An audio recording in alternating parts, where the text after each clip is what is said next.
Oh. Oh boy. Okay. All right. So breaking news here on this live stream. Unfortunate news. Mitchell Robinson sustained a stress injury to his left ankle. And he will be reevaluated in 6 to 8 weeks. Won't be a surgery situation, but he will just have to rehab it. He had tests done late this afternoon. That is per GMAC, who I assume is quoting the Knicks beat. I don't know who he's quoting, but that is it's Ian Begley. Yeah. That is super, super unfortunate news. That is a tremendous bummer. He's out for the season. Jonathan Macri is here to talk about it, I am sure. Hey, John, stinky news to come onto the pod with. Yeah, so I watched you guys the whole time. First of all, fantastic job as always. This will surprise nobody. I know, Benji, you got to get out of here in a couple of minutes. I figured me and DJ could stay on for just a bit to fully digest the Mitch news. But before you get out of here, since I have a little bit longer with DJ, I'll just ask you, given everything you guys have already talked about and how you've been kind of very clear. I mean, look, it goes without saying, our hearts go out to Mitch. We love Mitch. Mitch is the longest tenured Knick. He's one of the longest tenured role players on any team in the league. It's been really cool to see him be a part of this journey. All that being said, this is like everybody's sustaining injuries at this point in the league, and like stuff's just happening. Like, it doesn't seem like it's going to be a long-term thing. It's a stress reaction. He'll take care of it in the summer, whatever the case may be. And this is just per Bondi, no surgery. So, that's good news. I think it's good news. Given everything you've already talked about in terms of Precious's versatility in this series in particular, and if we go out on a limb and we say, all right, well, if the ultimate goal was to maybe give Boston a run for their money, and you look at that team and the specific things that team brings on the offensive end of the floor, it feels extraordinarily wrong to ask the question this way, but I don't know how else to ask it, which is to say, like, how massive of a loss is this, given that this is the version of Mitchell Robinson that we have been seeing now, with the exception of, like, you want to give me a half or so, or versus Philly, maybe a spot here or a spot there towards the end of the regular season. Like, you get where I'm going here. Yeah, look, I'm thankful that he was around for Joel Embiid. Yes, that was the matchup we needed him for. He was certainly the best individual defender on Embiid throughout that series. He was essential. I don't think they win that series in 6 games without him. 100%.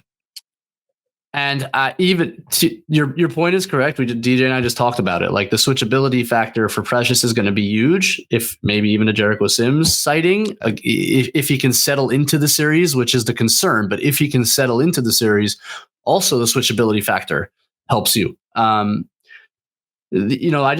I still think you were going to need Mitch in spurts. I think obviously winning the possession battle is essential in all these games. And Mitch in the second half showed you a bit of it. His offensive rebounding is massive for this team. Now, against Indiana in the regular season, Precious Achiuwa gobbled up like offensive rebounds like it was nobody's business. And if he can keep doing that and make up for the Mitch's loss in that sense as well, I think you'll feel the loss, but it'll be muted. That feeling will be muted because Precious can do that. We've seen it. So if he can hit those offensive boards hard, gives you a little more versatility defensively.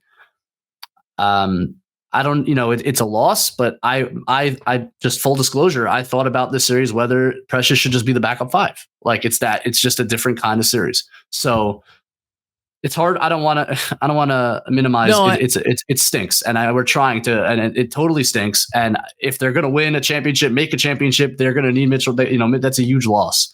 They're already shorthanded, so it's also just like another person on the depth chart. But in terms of just this series, and in terms of guarding the Indiana Pacers, you may get benefits out of this swap. Is the way I'll put it. All right. I know you got to go, so I'm gonna bid you do anything you want to say before you get out of here.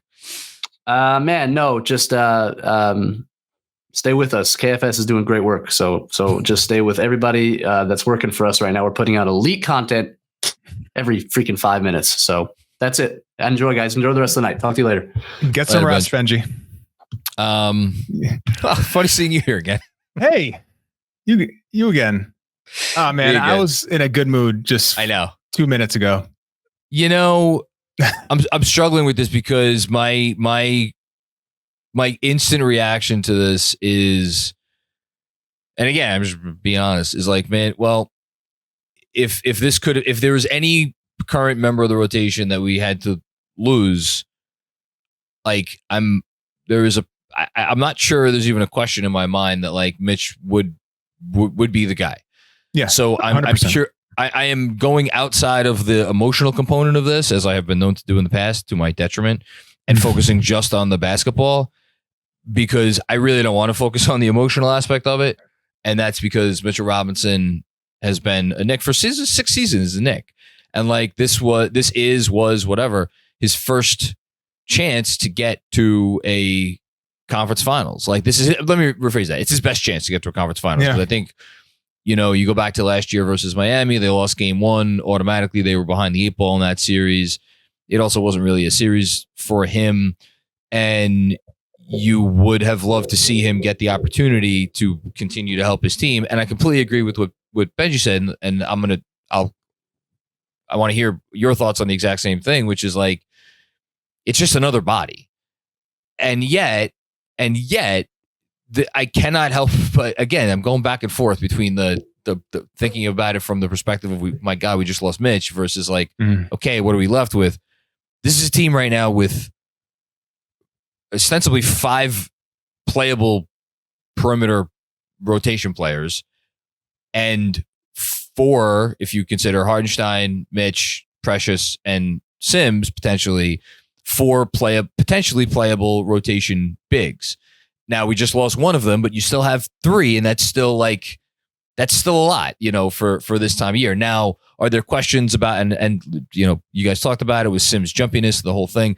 Can Sims make it, you know, even a 5 or 10 minute stretch in the playoffs in this series in particular? We'll see. But I guess I'm not treating this as like all hope is now lost because Mitch is down for the series.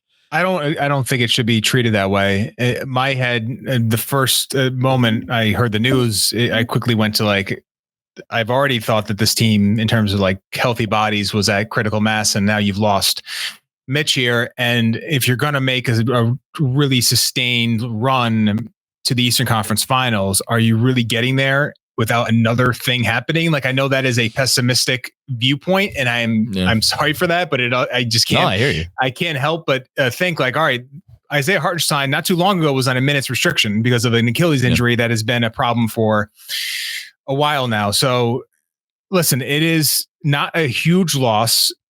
It might not be a loss at all in this series. And I think, to Benjy's point, and I think you've made this point as well, I think you might get a benefit in this particular matchup with Precious playing the backup 5.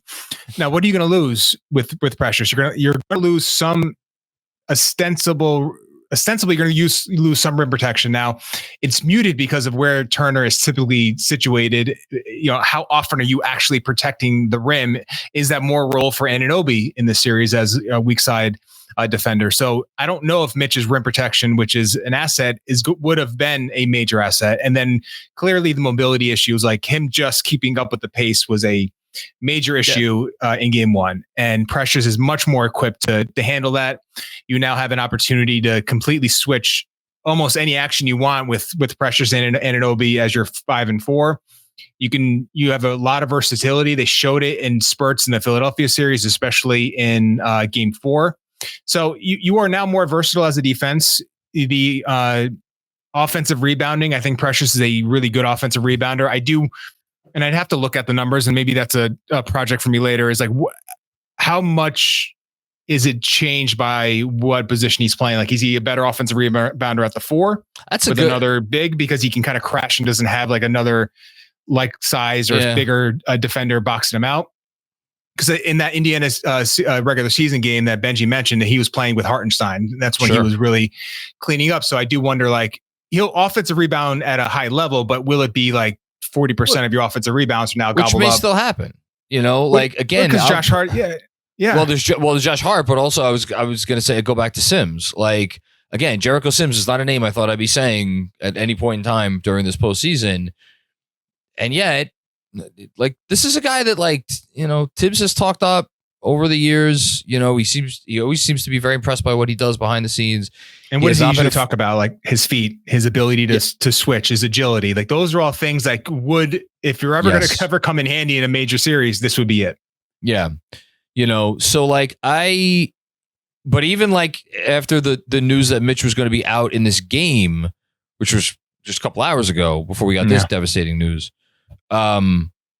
I didn't even think that it would be Sims. I automatically was like, all right, well, it's going to be Precious at the 5, and it's just a matter of like how many minutes does Burks get, or does he go to Shake Milton or whatever.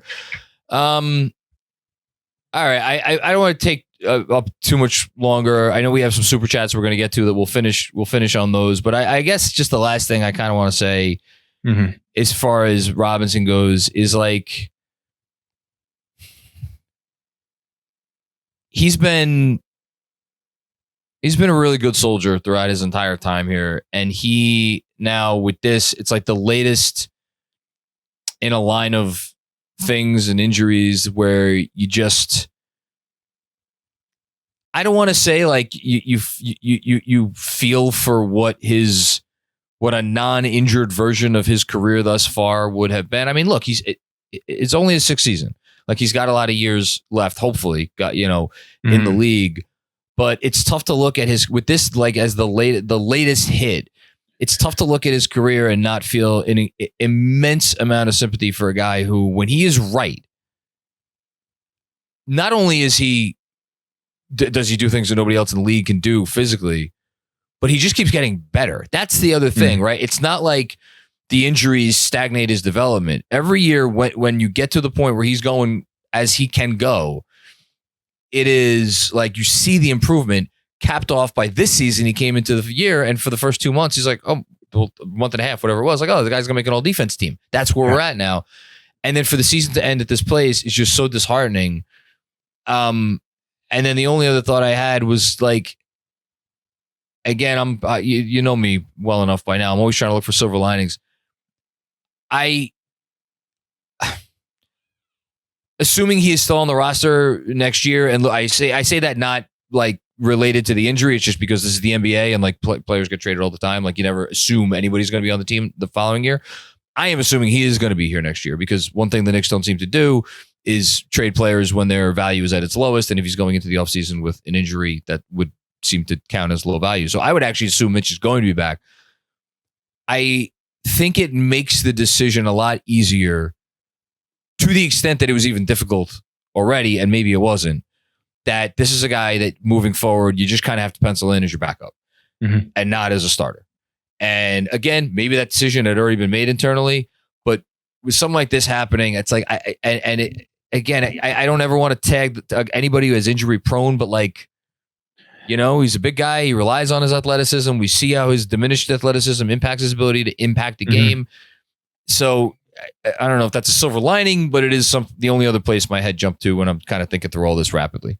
Yeah, and I guess the last thing, just for him as a person, like 2 out of the last, he's been in 3 playoffs. He's missed 2 of them. Yeah, 2 large parts of all of one, and then now he's going to miss like hopefully most of another one. So just for him as a person who seems to, I don't know if things have been easy for him in his life. So, when I remember him getting the contract, it just felt like such a win for him, and just was happy for him. And just his career has been, he's been a really good Knick, but it's been, as you mentioned, marred by these lower body injuries that just always scare you when you're talking about a player of his stature. So, as you also pointed out, he's still young enough to where the page could be turned. I mean, Ilgauskas is one I always think about, like whose career seemed like it was going to end because of foot injuries, and then ended up like having a really good, sustainable, like relatively healthy career, like through his like early 30s. So there's still a room for Mitch to like come back next year and just be like in the best backup center in the NBA, which is like would be an amazing scenario for the Knicks. But just feel bad for him. I don't think this is a massive loss for this Knicks team, assuming they don't take another blow to their big rotation. I mean, it now makes Hartenstein like. I mean, look, they can't afford to lose anybody else. They can't afford to lose DiVincenzo. Can't afford to lose Josh Hart. Can't afford to lose. They can't afford to lose anybody. Yeah. Add Hartenstein's name to the list of guys that they really can't afford to lose. But at the same time, like, you want to talk about poetic justice of this next season, like, of course they lose Mitchell Robinson for the rest of the year, because like what other team would this happen to? So now we can officially sit here and say that three members of what we would certainly assume would be their 8-man playoff rotation, if healthy, are gone. Yeah. And that's really tough. Really tough. And that's really tough. So we wish Mitch a speedy recovery. And why don't we end with we have 3 super chats, which again, these are going from the beginning of the show. So obviously before, I think, the Mitch injury news. Starting with Robert W. Cross. Hi, Cerebral Big Dead Benjamin. Well, we'll pass along your salutations to him, a.k.a. Tibs Jr. or Alec Burke's biggest fan. Is there some upside to Precious getting more play here? So this is actually way more relevant than Robert thought it was when he sent it in.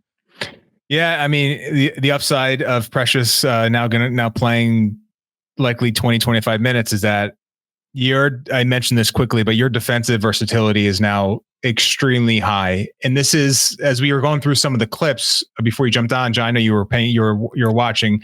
There were several occasions where it seemed like the Knicks could have switched out of screens and been cleaner, stayed at home, not gotten into rotation, not relied on guys navigating at times multiple ball screens. The OG one where OG stuck to Pascal down low that you guys showed towards the end there.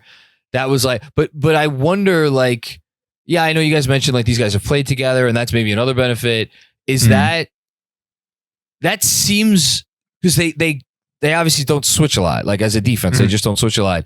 Is that as simple as like a switch you turn on and off if you're a player? Well, great question. Yeah. I don't know the answer, but I do wonder it. It seemed like you would think, but I think to your point, the Knicks are, I don't know where they stack. I know they are at the bottom portion of the league in terms of switch frequency.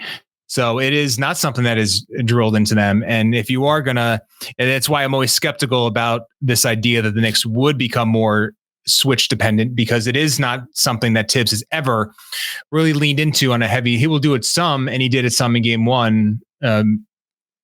But if you're gonna try to extract your best version of your defense with pressures at the 5, I think it just has to be the base of your, maybe not the base of your defense, but it has to be a major piece of like how you defend the Pacers, because he's not a elite drop defender like Mitch. He's not going to take away that lob pass and play that cat and mouse game with the whether it's Nembhard or Halliburton getting downhill. I think you just have to switch and live with the results. And I think Precious is really good at it, and you now can lean into that a little more.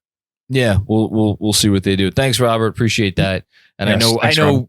By the way, Robert is as bummed as anyone today, because I don't know that there's a bigger Mitchell Robinson fan out there than Robert Cross. So yeah.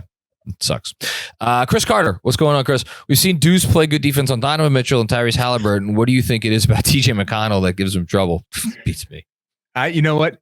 I was thinking about what makes TJ McConnell so hard to keep in front. And it's 2 things to me, is that he's extremely fast with the ball in his hand. So I'm not like breaking any news, but if you watch the moves he gets into, whether it's an in and out dribble, usually with his right hand, or the right to left cross, he does not break stride at all. So he's coming downhill, and usually the problems that he gives players is when he has momentum getting to the basket, usually in whether it's transition or early offense. So when he gets into those dribble moves, it is a lot to keep him in front, because there is no deceleration, which leads into like the last piece of his whole like ability and skill level, is that once he gets to the basket, he is just fantastic at decelerating and throwing off angles and hitting shots. He hit the one floater going to his right off the wrong foot that he ended up banking in.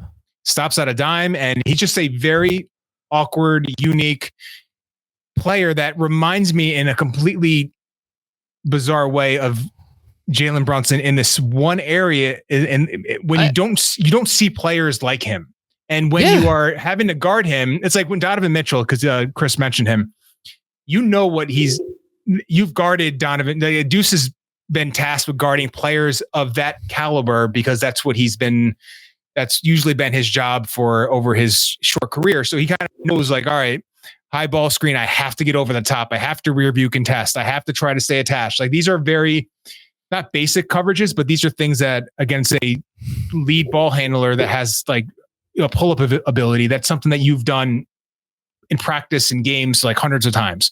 You are not guarding guys like TJ McConnell on a regular basis. So when he enters the game, and I thought when he entered the game in game one, like he just completely is a jarring force with his speed and his ability to get downhill that I imagine as a player trying to guard him, it is just like a really hard thing to sort of get your bearings on. So possibly if the series, as the series moves along, if Deuce is going to be primarily attached to McConnell in their matchups, maybe he gets a little more, ability to handle him. I credit you guys for bringing up the possibility, which is it's freaking wild. That it's like, all right, you want to deploy OG Anunoby against the other team's most dangerous weapon? Is TJ McConnell when he's in the game the other team's most dangerous weapon? Like that's a thought. Or maybe if not OG, like I went back and watched all of TJ shooting possessions today. Like I thought Hart gave him fits at times just because like a little bit more size. Yeah. Even DiVincenzo like had I think the rear contest block when TJ tried to go like up rim? And under. At the rim. That's what it was. Mm-hmm. So like, not saying like you hide Deuce, but like I think Deuce. I feel like there's always going to be somewhere on the floor for Deuce to go and have a positive defensive impact. Maybe this just isn't it, So that's the only other possibility. Thanks, Chris. Appreciate you. And then I think this is the last one. Harry Donut. Always great to hear from you, Harry. Thank you for the contribution. How does one fairly... one more came in after this. How does one fairly evaluate Hart? For 2 years, H-A-R-T. For 2 years, everyone focuses on his lack of shooting gravity, but he's clearly been a positive even when he's not shooting threes. Deej? He's... So there... I feel like Hart is interesting in this way because I feel like there's this side of... You're on one side that doesn't think that shooting is necessary for him to be a positive player. Then you have this other side that views him as inherently negative to like an offensive infrastructure because his lack of shooting is such a problem. I think he has to, for him to be like in a quality good offensive player, I think the shooting aspect like has to be part of the equation where he's whether or not the shooting percentage has to be like 38, 39%, like it's always been the thing with like volume and the ability just to get them up. So it's like Draymond important in a way. Yeah. Cause it's in Draymond, he goes through, and that I've always talked about this where like you get shooters like Draymond or Josh Hart who aren't natural shooters who had to grind their way and figure it out. But those guys can have confidence plateaus and ebbs and flows. And you really have to just like ride with it because if you're Steph Curry, if you're Jalen Brunson, you just have this inherent confidence because you've just been doing this your whole life. It's different when you are you're a relatively new shooter in your basketball life. So I think for Hart, that is just, it's always going to be something that comes and goes, but you're seeing how much his pace and his ability to play make and, his playmaking in transition just is such a massive weapon for this team because he's the only player really that can grab a ball and then create an offensive three for your team on the other end because of his ability to pass now in those situations, which is getting better and better. So he's a tough eval because like you look at some of the impact metrics and maybe they don't love him as much, but I don't know how do you like talk about the intangible stuff, which, usually I'm one to like shy away from that because I feel like you can use those to like, whether you're debating for or against an argument, they can be weaponized in that way. But you can't tell me that his style of play and how he performs and his effort does not have some benefit to your group. It just has to. Also, I think there comes a point where you reach a critical mass of enough skills that it overshadows the ones that you don't. And if you want to, I don't know if you want to call his rebounding a skill, whatever. It is a thing that he does that at an elite level. Well, you said that if you check boxes of things that you do on a basketball court, like he would have a lot of boxes checked. To me, because his versatility. Yeah. And to me, it's like, look, I'm not comparing him to either of these two players. One I just mentioned, like to me, he's like a combination of like a poor man's Draymond Green and a poor man's Dennis Rodman. And I say those two, like, look, those guys are two of the, I don't know, 10 to 20 greatest defensive players the last 30, 40 years. Dennis Rodman's obviously the greatest rebounder, probably pound for pound ever. Draymond Green might be the smartest defender we've seen in the league in the last 20 years. And his passing is like positional passing is maybe like top like 1% in the league when he was really going at it. So like, again, not comparing them in terms of necessarily specific skills, but those guys did what they did so well as to overcome glaring deficits that if you had those same deficits in a player who didn't bring as much to the table in the other areas, you'd be like, well, this isn't worth it. But they do bring enough to the table in other areas. And I think what makes it challenging with Hart in the league today is we have elevated, rightly so, shooting to this loftier plane of skill where that's the A1 skill and everything else falls below that. And so it's like, well, but he really does do all the other stuff, I think, at a good enough level to the point where you feel like it's worth it. So that's kind of, basically saying the same thing that DJ did. Yeah, well, no, it's all good things, and I think the other thing that he will do, and this is specific to this series, and I would love for anyone listening or watching just to keep an eye on this. Like, he's been much more willing to crash when teams play off him in a way that is very unique. Like, he'll now, and this is not a new concept, but he'll basically tag and force whoever he is in front of him trying to box him out. He'll basically get two hands on them and try to push them as far as he can under the basket to get himself into position for an offensive rebound. But the other benefit is now he has his transition assignment already tagged up. There's a whole idea of like offensive rebounding and like, how do you do it? And also like be a competitive and good transition defense. One of the ways to do that, and Hart is probably the one Nick that does it pretty consistently, is that you try to find a man, use your strength, push them under the basket, get into rebound position, but also have your assignment going the other way, which in this series is paramount. And I know the Knicks, the Pacers scored, I'm sure, I don't know what the numbers are, but I think they got some early offense looks, but I don't think they were able to dominate the Knicks in transition, despite the Knicks crashing at a high frequency, especially Josh Hart. So that is a skill in a way to know where the ball's coming off, to have the wherewithal to do it in a way that is not compromising totally your transition off defense. So his rebounding on the offensive side has gotten better as his career has moved along. Maybe teams are playing more off him as his career has moved, as shooting has become more important, as spacing has become more important, as teams are more willing to let non-shooters shoot. But then he's gotten better at weaponizing that and taking advantage of those holes in the defense. So it's his credit for that. It's funny, the league has evolved to such a more of a shooting league where you'd be inclined to look at a player like Josh Hart and say, like, well, his impact couldn't possibly be the same today as, maybe 25 years ago. Like, I'm thinking of another notable series the Knicks and Pacers played when Marcus Camby was the best player in the Eastern Conference Finals. Like, was Marcus Camby a perfect player? No, he wasn't a perfect player, but like, you in that situation, like, given all the other pieces, like, he changed everything in that finals. And yet, I think because there are so few players like a Josh Hart in terms of bringing everything that he brings, maybe you could actually flip that argument on its head and say, like, maybe because of everything he does that other people just don't really do, maybe he's actually more valuable now the way the league is. So he's a unique player. I'm happy he's on our team. Okay, we super chats are rolling in, of course. Jason M, you guys are putting way too much faith in Precious.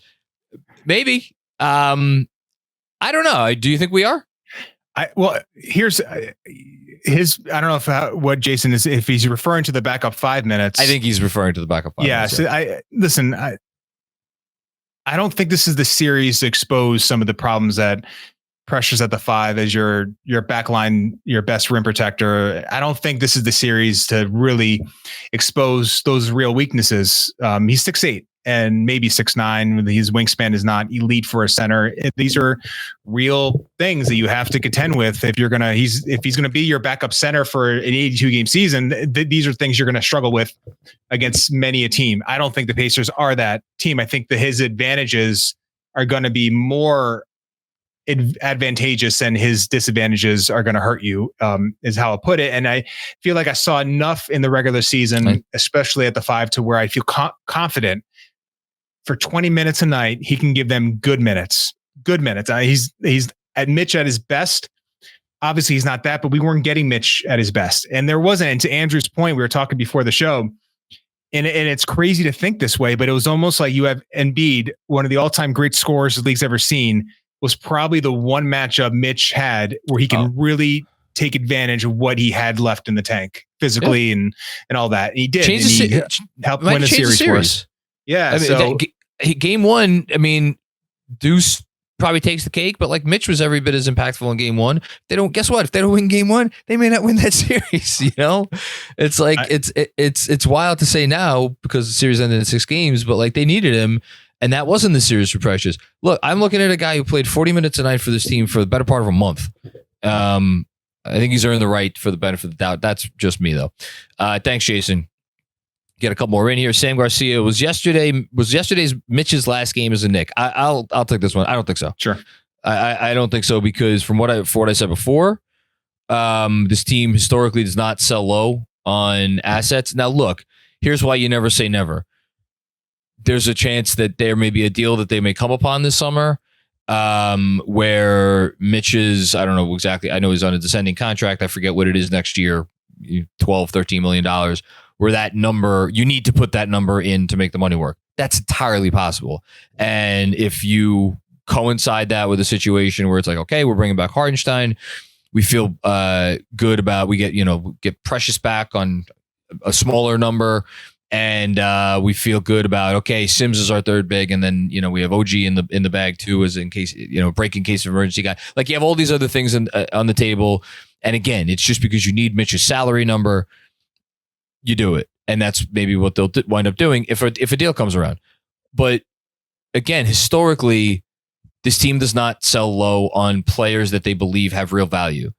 So it would take quite a deal, I think, just my 2 cents, for them to just basically I'm not saying they would use Mitch as matching salary, #matching salary. But like, it would have to be something along those lines where again they needed that contract to make the money work. That would be and it's 14-3 next year, 12-9 the year after, that is a very nice fungible little number. That could all of a sudden you'd add that into Bogey's 20, and then that 14, and all of a sudden you can inherit a $40 million player. So again, you never know. You never know. Thanks, Sam. Sean with a W. How you doing, bud? We love Mitch. 9 p.m. tomorrow. Check ball. No, it's not. I thought the game starts at. Is it 9 tomorrow? I thought it was 8 tomorrow. But no, we Sean, do love Mitch. If you're going to the game, man, you got to check the game time. I think so. Yeah, I think it's 8. Yeah. It's 8 p.m. Andrews. Yeah. Okay. And then El Coriano 11. Who would be on an all Tibs team, a la an all Madden team? He suggests Hart, OG, Jimmy Butler, TJ McConnell, and Alex Caruso. 5 starters and 3 reserves. Oh man, it's too late for me to think of the answer to this question. I'm trying to think of anybody who we didn't just mention there that would be on an all Tibs team. I mean, Hart would definitely be on it. I think you have to give Hart. I think you might have to give. Mitch might be on that team. I'll tell you who I know would be on that team. Who? Jalen Brunson would be on that team. Oh, yes. That's yes, 100%. I was actually joking with XJ on the playback. Like if you had a team of like 5 Josh Harts cloned, could you win 30 games in the NBA? I don't know. Still, that was an interesting question. But it's not the spirit of the question, but like Tibs, like he knows the value of stars as much as anyone. Just don't get it twisted. But that's not the spirit of the question. Yeah, I'm trying to think if there's anybody else obvious who I'm just like looking at the standings right now. If there's anyone who jumps out at me, Andrew Smart in the chat. Yeah, that's smart. We'll see what version of him is still left. I'm sure Tibs wouldn't mind having Draymond on his squad for for all of his pluses and minuses. Yeah, but here, say this about the Knicks. I mean, Suggs probably Jalen Suggs is a good one. He'd be a good one for Tibs. They've gone out and got Tibs, like a lot of his Tibs guys. That's like Mitch, the underrated part of this. I know we've talked about it, but it's like the fact that they're in such lockstep right now, front office to coach is a beautiful thing. Taj at any point. Andrew in the chat. Yes. Taj forever. Taj was I think Taj was the perfect Tibs guy. More than Butler, more than Hart, more than anyone. Probably. Yeah. Yeah, because he just he was just totally completely about only the right things. Like never about anything else other than the right things. Just like, what do you need from me? You need me to play 40 minutes tonight? Okay. You need me to ride the pine for the next 2 weeks after that? Okay. Didn't matter. Taj was great. Maybe you know what? Maybe they could sign Taj to take Mitch's spot. Unfortunately, they don't get to do that. So, I bet you Tibs would if he could. He would. Right. DJ, anything from you before we get out of here? No, they whether they stole it or they snuck out a victory in game one. It's a beautiful thing. You get a playoff game and you have a ton of things to tighten up for game two, and just nice to get a game one semifinal match at MSG that you win. You lost the last two, so one to the Pacers back in 2013. So nice to get a win, and I'm looking forward to game two. I am too. Boy, oh boy, would you love to get two of these next three games? You'd really love to get that's the series. You get two of these next three games, you're probably going to win the series. You get one of these next two games, well, it might be a little dicier. You might be looking at 7 after all. We'll see what they come out with. I was very encouraged watching you guys and thinking more about this today. The Mitch news obviously hurts. Regardless of what you think about the basketball aspect of it, the Mitch news hurts. It hurts all of us. Doesn't matter whether you love Mitch or you're not a Mitch guy. Like it's just it's a tough break. So tough to digest, but we move on because that is what this Knicks team does. They just move on, and yeah. So thanks everybody for watching. Thank you obviously to DJ Zullo and Benjy for coming on and sharing their expertise. If you dig the show or anything we're doing here, subscribe to this channel, like the video. Subscribe, rate, review, the whole thing. And we will be back with more fun and games before you know it. Peace out.